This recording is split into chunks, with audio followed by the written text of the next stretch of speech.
我叫方振东，称我们是一个科研工作者就行了。上大学接触了植物学，现在应该有40年的时间了。在云南建了一个植物的诺亚方舟。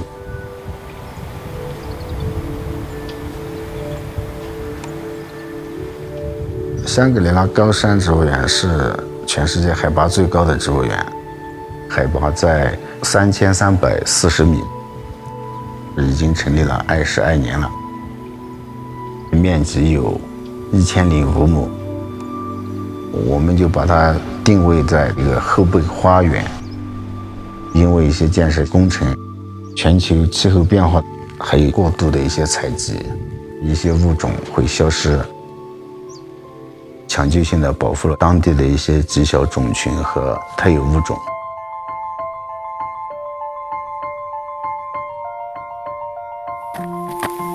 如果真的是野外这个物种消失了以后，我们这里有一个存档，再在野外重新建立它的居群。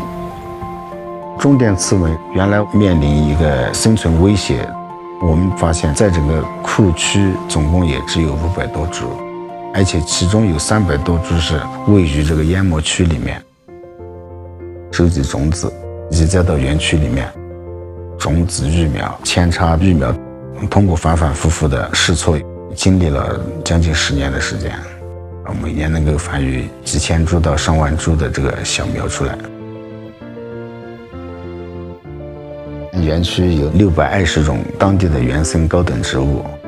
迁地保育有400多种野生植物，比如像小叶荀子、中甸乌头、说红大杜鹃等等，菌类不少于200种，鸟类也有近上百种，好多野生动物也在回归。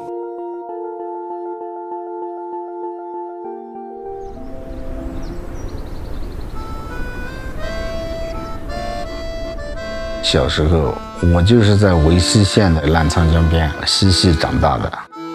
年高考的话，报了云大的一个数学专业吧，但是接到一个生物系的录取通知书，过了将近20年，我才知道是我们州缺少这个生物方面的人才。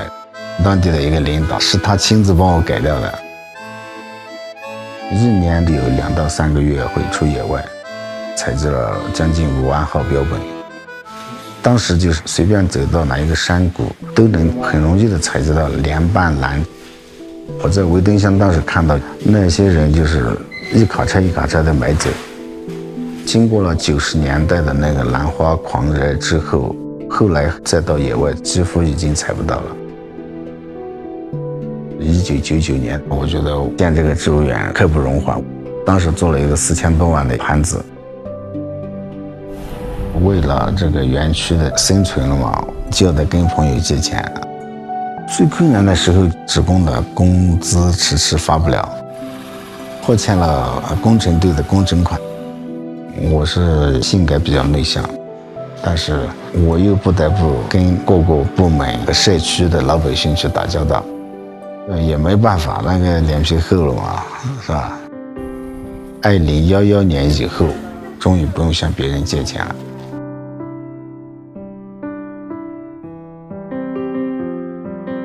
高海拔区域这些植物，它们的生长是比较缓慢的。5年前才知道我们州还有毛叶玉兰，通过3年不断的采种培育，终于培育出来了60多株吧，都没有人准确的知道要几年才能开花。很多植物都是这样，一代的人手里面能完成不了。可能得要靠下一批科研人员接着，直到它开花结实。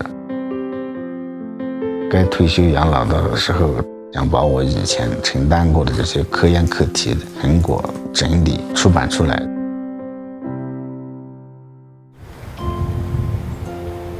很多植物的寿命已经远远高于人类存在的历史。我们人类吃的、住的、呼吸用的，都是来自于植物。我们仅仅是花了一点力气建了这么一个类似幼儿园一样的机构，肯定是赶不上这个变化的速度。还是应该花更多的力气，而且要找到正确的方法。